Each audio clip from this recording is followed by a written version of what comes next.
May isang kwento na hindi pa ganap na naikuwento. Isang pahayag na nagbago magpakailanman ng buhay ng libu-libong pamilya sa buong mundo. At marahil sa mismong sandaling ito, ikaw ang pinakakailangan makinig sa mga salitang ito. Isang malamig na umaga ng taglamig sa San Giovanni Rotondo noong taong 1952.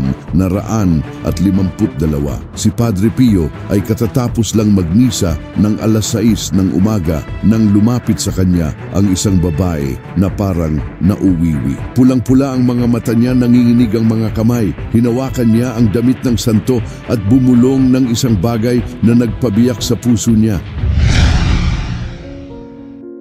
Padre, namamatay ang anak ko, hindi sa katawan, kundi sa loob. Lumayo siya sa lahat ng banal. Umiinom, nagdodroga, nasasaktan ng mga mahal niya. Araw-araw akong nagdarasal, pero parang nawawala ang mga dasal ko sa kawalan. Ano ang mali ko? Tahimik si Padre Pio sandali. Pagkatapos, may nangyaring hindi pangkaraniwan. Nagdugo ang mga kamay niya. Nagpakita ang mga estigma ng may lakas na ilang buwan nang hindi nangyayari. At sa sandaling iyon, nakatanggap siya ng isang pangitain na magbabago ng buhay ng inang ito at ng lahat ng iba pa na susunod sa kanya. Ang nakita niya sa pangitaing iyon ay sobrang makapangyarihan na sa loob ng maraming taon, itinago niya ang lihim na ito na ibinabahagi lamang sa iilang mga inang desperado na humihingi ng tulong niya. Pero dumating na ang oras para ibahagi ang pahayag na ito sa mundo. Ikaw na nanonood ngayon, ilang gabi ka nang hindi natutulog dahil sa pag-aalala sa mga anak mo?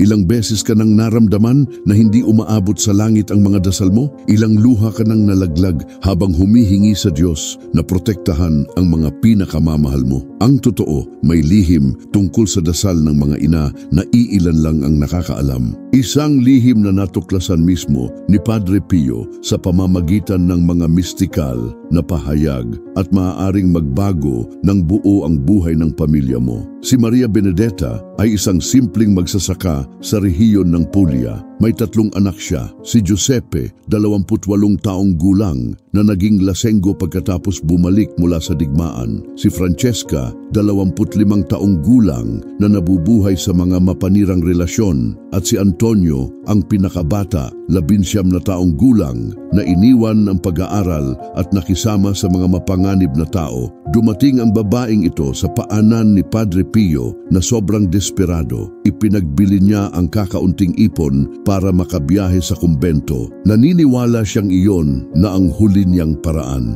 Nawawala ang mga anak ko, Padre. Bawat isa ay sumusunod sa iba't ibang landas, pero lahat sila lumalayo sa Diyos. Hindi ko na alam kung ano ang gagawin ko. Sa sandaling iyon, ibinahagi ni Padre Pio sa kanya ang isang bagay na hindi niya pa naikuwento dati. Sinabi niya na sa kanyang mga dasal sa gabi, madalas siyang magkaroon ng mga pangitain ng buong pamilya na inaatake ng mga negatibong espiritual na puwersa. At natuklasan niya ang isang nakakagulat na bagay. May tiyak na paraan ng dasal na maaaring gawin ng mga ina na lumilikha ng isang proteksyong parang kalasag na sobrang lakas na walang negatibong puwersa na makakadaan. Anak, sabi ng santo, may kapangyarihan ka na hindi mo inaakala. Ang puso ng isang ina na nakakonekta sa langit sa pamamagitan ng tamang dasal ay makakagalaw ng mga bundok sa espiritual na paraan. Pagkatapos, itinuro ni Padre Pio kay Maria Benedetta ang 3 espesyal na dasal. Hindi ito ordinaryong dasal na makikita niya sa anumang libro ng debosyon. Ito ay tiyak na mga panalangin na natanggap niya sa banal na pahayag.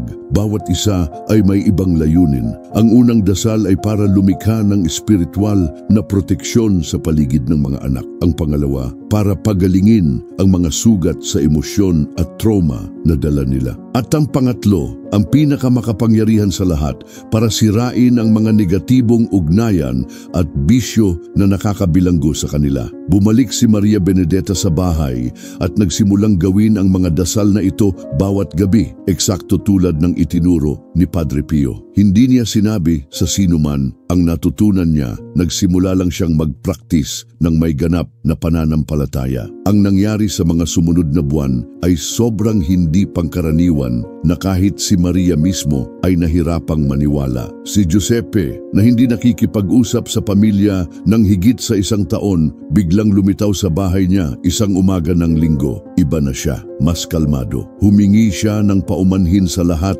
at sinabi na nagdesisyon siyang tumigil sa pag-inom. Hindi niya maipaliwanag kung bakit, pero nararamdaman niya ang ibang lakas sa loob niya. Si Francesca ay tinapos ang abusadong relasyon na 3 taon na niyang pinapanatili. Bumalik siya sa simbahan at nakilala ang isang mabuting lalaki na nagre-respeto at tunay na nagmamahal sa kanya. Si Antonio ay iniwan ang masamang barkada at bumalik sa pag-aaral. Dumating siya sa bahay isang araw at sinabi sa ina, "Nanay, naramdaman ko na nagdarasal ka para sa akin. Bawat gabi ay napapanaginipan ko ang mga anghel sa paligid ko." Ang pagbabago ay sobrang halata na ang iba pang mga ina sa lugar ay nagsimulang hanapin si Maria Benedetta, gustong malaman kung ano ang lihim niya. Pero nangako siya kay Padre Pio na iingatan niya ang mga dasal na ito, na ibabahagi lamang sa mga may tunay na pananampalataya. Sa mga sumunod na taon, tahimik na naipasa ang kaalamang ito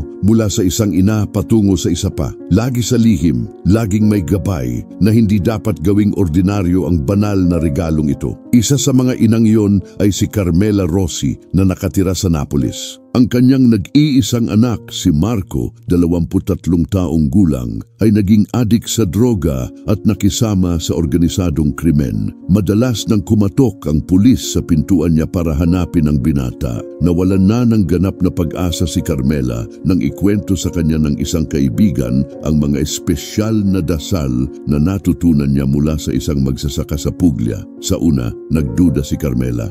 Paano makakaresolba ang simpleng dasal ng ganitong malaking problema? Pero mas malaki ang desperasyon kaysa sa pagdududa. Nagbiyahe siya sa San Giovanni Rotondo at nakuha ang isang pribadong pakikipag-usap kay Padre Pio. Kinumpirma ng santo na talagang umiiral ang mga dasal na ito at gumagana, pero nagbabala, "Anak, hindi ito magic trick. Kailangan ng tunay na pananampalataya, katatagan at walang kondisyong pag-ibig." Bumalik si Carmela sa Napoles na determinadong. Bawat gabi, 10:00, lumuluhod siya sa maliit niyang kwarto at ginagawa ang 3 espesyal na dasal. Kahit hindi umuuwi si Marco, kahit hindi niya alam kung nasaan siya, patuloy siyang nagdarasal. 3 buwan pagkatapos, kumatok si Marco sa pintuan niya 4:00 ng madaling araw. Umiiyak siya, "Nanay, kailangan ko ng tulong. Hindi ko na kayang tiisin ang buhay na ito. Bawat gabi ay napapanaginipan ko na tinatawag mo ako pabalik sa bahay." Nagpa-intern siya sa isang klinika ng rehabilitasyon at ngayon, mahigit 40 taon na ang nakalipas, ay isang binagong tao, may asawa,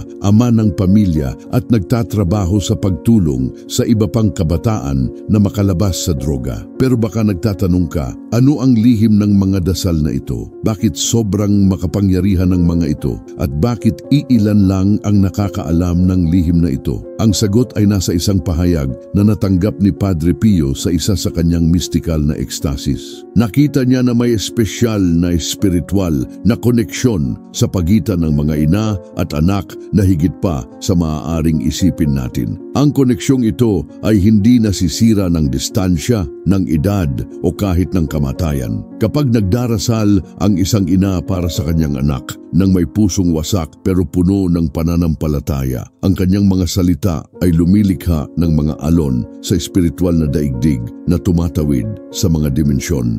Para bang siya ay nagiging direktang daanan sa pagitan ng langit at kaluluwa ng kanyang anak.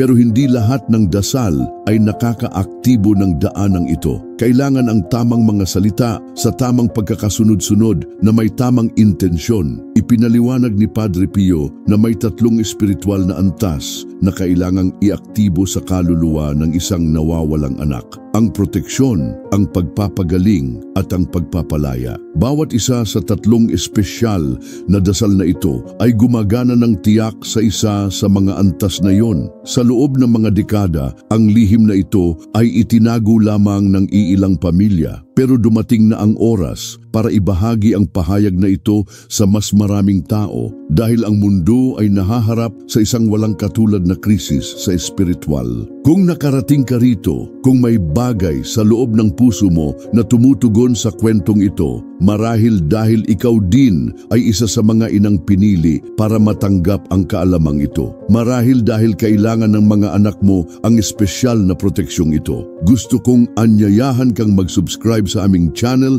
at mag-iwan ng komento na ikukwento ang iyong sariling karanasan sa dasal para sa mga anak mo. Naramdaman mo ba na hindi umaabot sa langit ang iyong mga panalangin? May panaginip ka ba o tanda na may kinalaman kay Padre Pio? Ibahagi sa amin dahil ang iyong kwento ay maaaring eksakto ang kailangan marinig ng ibang ina para hindi mawalan ng pananampalataya. At kung may tiyak na tema tungkol kay Padre Pio na gusto mong talakayin namin, mag-iwan ka rin ng suhestyon. Ang ikatlong kwento na kailangan kong ikwento ay marahil ang pinakanakakaantig sa lahat. Si Elena Martinelli ay isang retiradong guro sa Roma. Ang kanyang anak na si Paulo, 35 taong gulang, ay ganap na lumayo sa pamilya pagkatapos ng isang away na tumagal ng higit sa 10 taon. Si Paulo ay doktor, matagumpay sa trabaho, pero naging mapait at malungkot na tao. Hindi niya kinakausap ang ina, hindi bumibisita, hindi sumasagot sa tawag. Si Elena ay nakakaalam lang ng balita tungkol sa kanya sa pamamagitan ng mga kakilala. Ang puso ng inang ito ay wasak ng isang dekada. Sinubukan niya ang lahat, sulat, regalo, tagapamagitan, wala gumana. Parang gumawa si Paulo ng hindi matatagos na harang sa paligid niya. Doon niya narinig tungkol sa mga espesyal na dasal sa pamamagitan ng isang kaibigan na nakakaalam ng kwento ni Maria Benedetta. Sa una, naisip niyang huli na. Paano makakaresolba ang dasal ng problema na 10 taon na? Pero may bagay sa loob niya na nagsasabi na subukan. Nagbiyahe siya sa San Giovanni Rotondo, bumisita sa simbahan kung saan nagmimisa si Padre Pio. Hinawakan ang mga personal na bagay ng santo at naramdaman ang kapayapaang hindi niya naranasan ng maraming taon. Sa mismong gabing yon, sa kanyang hotel, nagsimulang gawin ni Elena ang 3 espesyal na dasal. Hindi niya alam kung tama ang paraan niya dahil natutunan niya sa mga ikalawang kamay na kwento. Pero nagdarasal siya nang may buong katapatan ng kanyang pusong ina. Padre Pio, bumulong siya sa pagitan ng luha. Kung talagang gumagana ang mga dasal na ito, pakiusap, ibalik ang anak ko sa akin. Bumalik siya sa Roma at nagpatuloy sa mga dasal bawat gabi sa loob ng 6 na buwan. Minsan nagdududa siya, minsan nararamdaman na nasasayang ang oras. Pero may mas malakas kaysa sa duda na nagpapagpatuloy sa kanya. Sa bisperas ng Pasko noong taong iyon, naghahanda si Elena ng isang mag-isang hapunan nang magring ang doorbell. Binuksan niya ang pinto at halos mahulog. Si Paulo iyon, puno ng luha ang mga mata niya. Nanay, hindi ko maipaliwanag kung ano ang nangyari sa akin sa mga huling buwan. Bawat gabi ay nararamdaman ko ang iyong presensya. Parang tinatawag mo ako pabalik sa bahay. Sinubukan kong balewalain pero hindi ko na kaya. Patawarin mo ako sa lahat ng nawalang taon. Nagkayakap ang ina at anak at umiyak ng magkasama. Ikinuwento ni Paulo na sa huling 6 na buwan ay dumaan siya sa isang hindi maipaliwanag na pagbabago sa loob. Unti-unting nawala ang galit na nararamdaman niya, na pinalitan ng sobrang pangungulila sa pamilya. Ngayon, mahigit 15 taon na ang nakalipas, si Paulo at Elena ay may malapit na relasyon. Nag-asawa siya, nagkaanak, at laging sinasabi na ang kanyang pagbabago ay nagsimula sa isang gabi ng tag-init ng maramdaman niya sa unang pagkakataon sa maraming taon. Ang pag-ibig ng kanyang ina na umaabot sa kanya sa paraang hindi niya maipaliwanag. Ang 3 kwentong ito ay ilan lamang sa daan-daang na dokumentado sa loob ng maraming taon. Lahat ay may karaniwang elemento. Mga ina na natutong magdasal sa isang tiyak na paraan at nakita ang mga hindi pangkaraniwang pagbabago sa buhay ng kanilang mga anak. Pero ano nga ba eksakto ang nilalaman ng 3 espesyal na dasal na ito? Paano matututo ang isang ina na gawin ang mga ito ng tama? Laging binibigyang diin ni Padre Pio na hindi ito mga magic formula. Gumagana lamang ang mga dasal kapag ginawa ng may tatlong mahalagang elemento: tunay na pananampalataya, walang kondisyong pag-ibig at ganap na katatagan. Ang unang dasal ay tinatawag na ang pag-alay ng pusong ina. Dito, opisyal na inihahandog ng ina ang kanyang anak sa pangangalaga ng Birheng Maria. Humihingi na siya ang maging espiritual na ina. Lumilikha ang dasal na ito ng isang hindi nakikitang manto ng proteksyon sa paligid ng anak. Ang pangalawa ay kilala bilang ang pagpapagaling ng mga sugat na hindi nakikita. Sa pamamagitan ng panalangin ito, humihingi ang ina sa sagrado na puso ni Jesus na pagalingin ang lahat ng trauma, sakit at emosyonal na sugat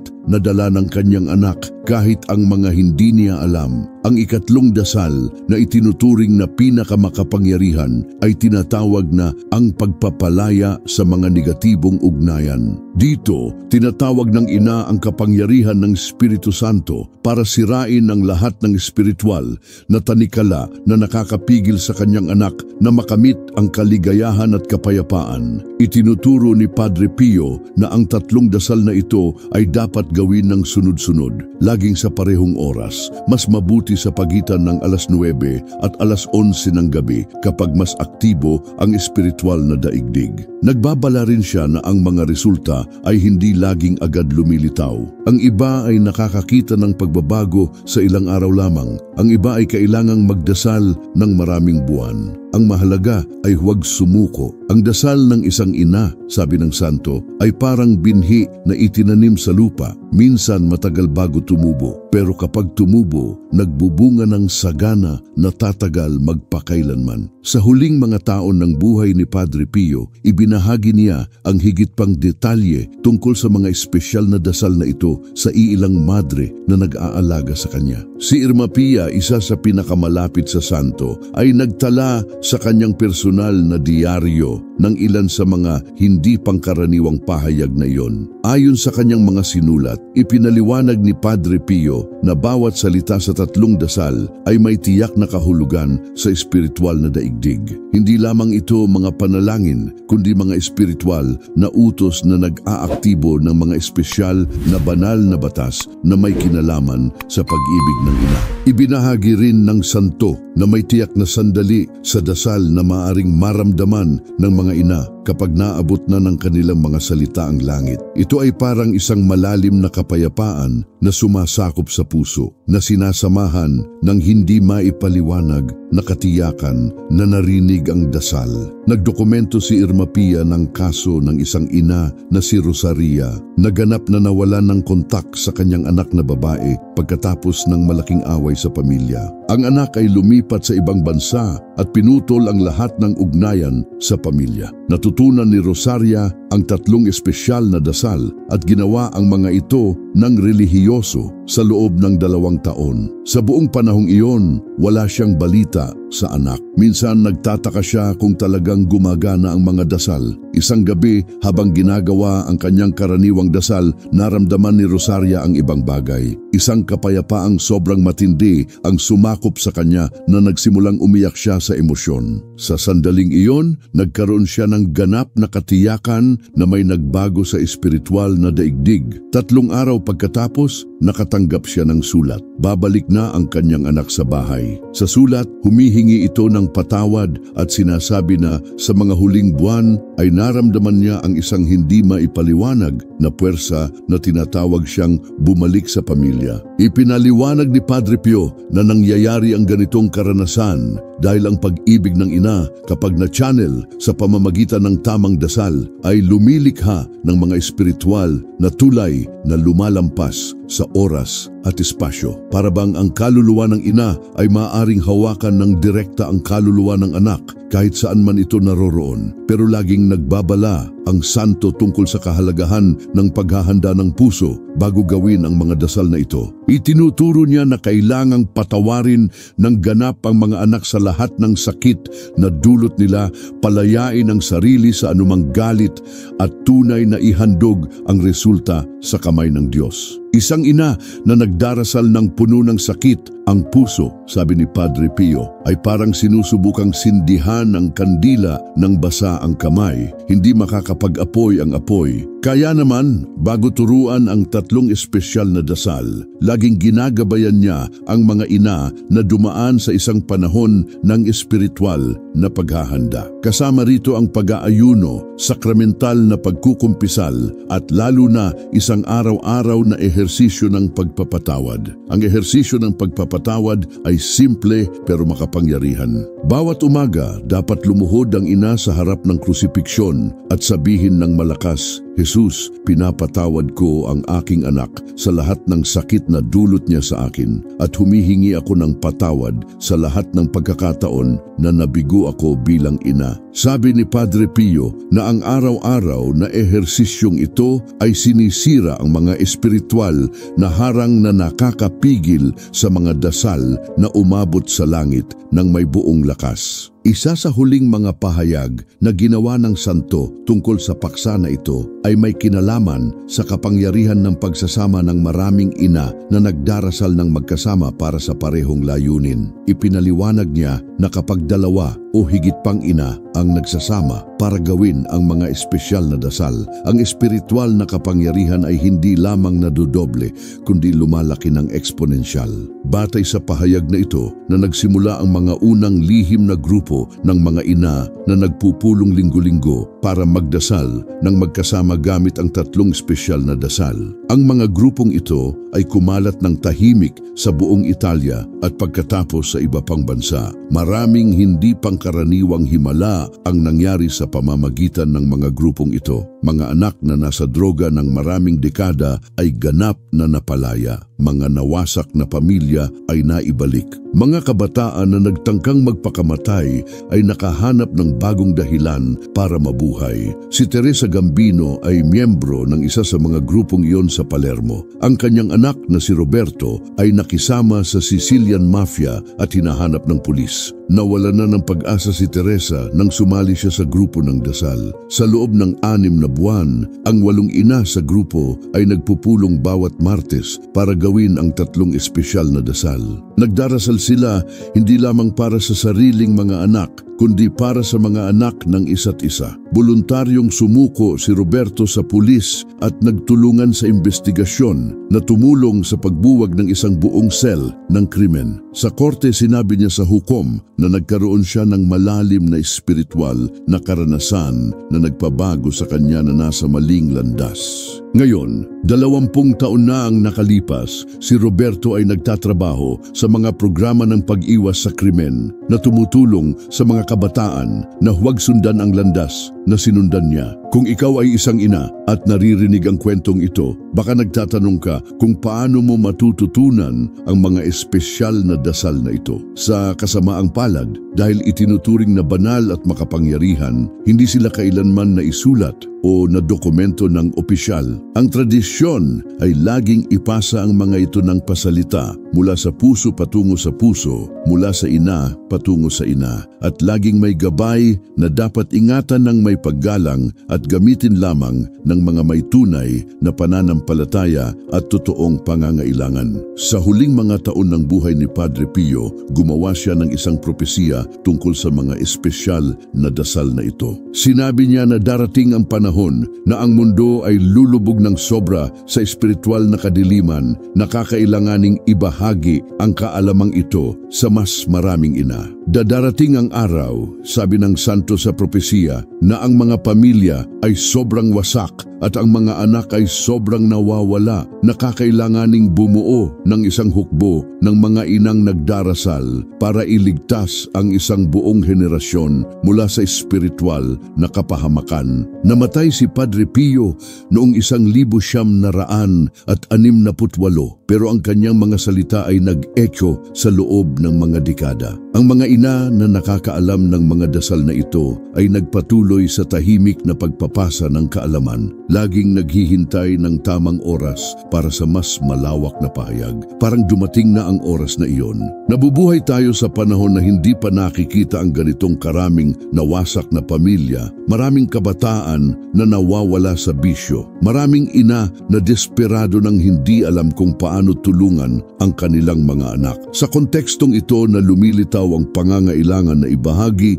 ng mas malawak ang banal na kaalamang ito, laging may nararapat na paggalang at reverensya na nararapat dito. Ang tatlong espesyal na dasal na itinuro ni Padre Pio ay hindi mga magic formula na automatikong nagre-resolba ng problema. Ito ay makapangyarihang espiritual na instrumento na gumagana sa pamamagitan ng pananampalataya, pag-ibig at katatagan ng mga ina. Para sa mga gustong matutunan ng mga dasal na ito, may tradisyonal na protokol na dapat sundin. Una, kailangan ng isang panahon ng paghahanda na 9 na araw kung saan dapat mag-ayuno ng bahagya ang ina, magkumpisal ng sakramental at mag-practice ng araw-araw na ehersisyo ng pagpapatawad. Sa panahon ng paghahandang ito, inirerekomenda rin ang araw-araw na pagbasa ng mga sipi sa Biblia na may kinalaman sa pag-ibig ng ina at intersesyon ng mga santo. Ang Magnificat, ang dasal ni Nuestra Señora, ay dapat bigkasin bawat araw ng may espesyal na debosyon. Pagkatapos ng 9 na araw ng paghahanda, ang ina ay espiritual na handa para matutunan ang 3 espesyal na dasal. Sa perpekto, dapat ituro ang mga ito ng ibang ina na nakakaalam na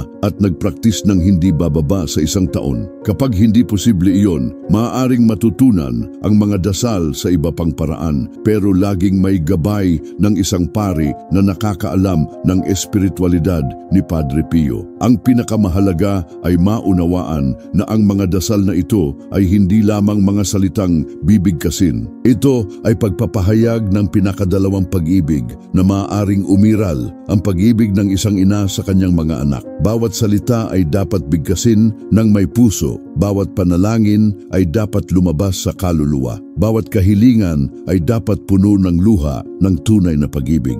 Laging sinasabi ni Padre Pio na ang Diyos ay hindi tumitingin sa perpeksyon ng mga salita, kundi sa katapatan ng puso. Isang ina na nagdarasal ng may tunay na pag-ibig, kahit magkautal o magkamali sa mga salita, ay naririnig ang kanyang mga dasal ng may higit na atensyon kaysa sa isang taong nagbibigkas ng perpekto pero walang emosyon. Itinuturo rin ng santo na mahalaga ang pagtatatag ng isang espesyal na lugar sa bahay para gawin ang mga dasal na ito. Hindi kailangan ng komplikadong altar. Maaaring simpleng sulok ng kwarto na may larawan ng sagrado na puso, litrato ni Padre Pio at kandila. Ang mahalaga ay ito ay isang espasyo na nakalaan lamang para sa banal na sandaling iyon, isang lugar kung saan maaaring magkonekta ng malalim ang ina sa banal. Ang mga dasal ay dapat gawin laging sa parehong oras, mas mabuti sa pagitan ng alas 9 at alas 11 ng gabi, kapag mas tahimik ang mundo at mas bukas ang puso